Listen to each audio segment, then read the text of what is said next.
everyone, I'm Lady Jones with Cat in a Hammock, and today I want to talk to you about creating privacy using hedges. One of the most frequent questions our clients ask is how to create privacy and what type of hedge to use along the boundary wall. If you have a house next to you that you can see the windows, you probably want to create a privacy hedge to soften the look and create some privacy. There are a few hedges that I personally like to use when I create a landscape design. The first one is called Ficus. Many people are very familiar with Ficus.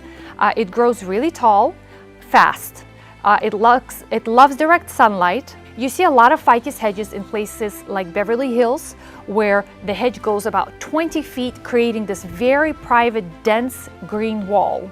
There is some maintenance with a ficus hedge. You do have to trim it frequently, and you got to make sure that you cap them at a certain height. Otherwise, they will grow really tall and it's hard to get to cut the top. The ficus hedge can have invasive roots, so you got to be careful if you're planting it next to a wall. You got to make sure that your planter is wide enough to accommodate the roots of the ficus plant.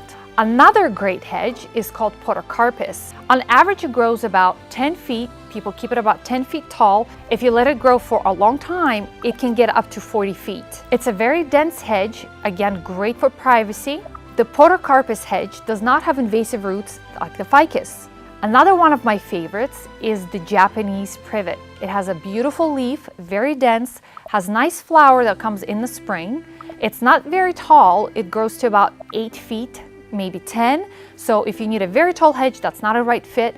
But if you're looking for something around 8 feet with maybe some flowers, it's a perfect option.